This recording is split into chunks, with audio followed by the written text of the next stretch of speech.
G'day guys, Butcher Jerd here. We're here with Reese and we're doing some hams. So we start off with pickled pork leg. They've been sitting in the drink for, give or take a few days, I suppose.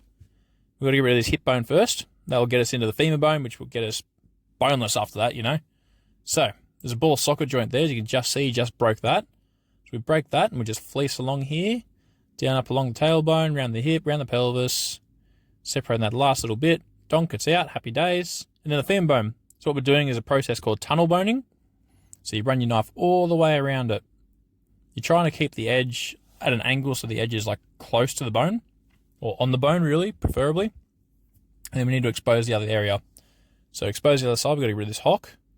So you go through the armpit till you hit the joint. If you give it a shake, you can sort of see where the knee is, I guess, and then you can just go straight through it. So there's the other side of the femur bone, which has a little kneecap there. Which way you go a bit deep on that inside there, just to free that kneecap up.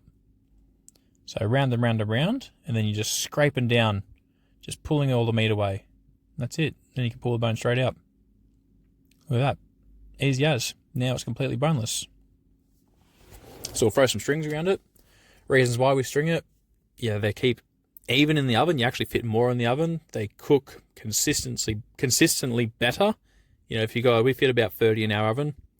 So if you probe, you only got one probe, you know, so you probe the one in the middle, and when that one's cooked, if the rest are the same size, the same shape, they're all strung up the same, they'll all be cooked. That's the idea. You don't want, you know, some overdone, some rare. It just doesn't work, you know. You want consistency of your product. So that's why we string them all up. We string them and then we net them. So you'll see the netting in a second, I suppose, once he's done the knots. But yeah, I'll probably get a lot of butchers commenting saying, you know, why do you do it like this? Why don't you brine them boneless or whatever else? And or we use the bones. The bones we smoke, sell as dog treats. We use the hocks. We smoke all the hocks and sell them to cafes for pulled pork and stuff, which are really, really, really tasty. And then obviously there's ham. So I don't know. If we run them all through bone in, we just get a really consistent product, and we use everything off it anyway. So there's no real point to creating more work for yourself. You know, we don't trim anything off, so we don't trim any fat or anything when we do our hams. Like once we cook them and we de-rind them to slice, that's when we trim all the fat and any nasty tendons or anything there. Because I find they just cook a lot better if you leave them more intact. That's just all there is to it.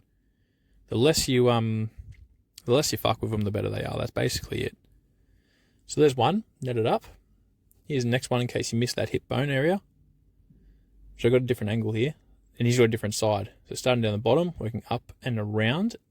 From there, that's where I usually dick back up and under and scooping that last bit, which Reese doesn't do that. He sort of just works, yeah, he works like this, which is fine. Reese doesn't do as many as me, and we've got different methods for stuff, and like, at the end of the day, who cares? There's so many different methods for everything butchery related, and if you get the job done and it's a good product and people are happy with it, that's a win. Who cares if it's, you know, longer, slower, quicker? It doesn't matter. If you're quicker, faster, it's all the same. As long as it's getting done in a timely manner and it's a good job, that's the biggest thing. But anyway, that's the video for the day. Let me know what you think. Do you like our ham? I like our ham. We've won some trophies for our ham. It's a good product.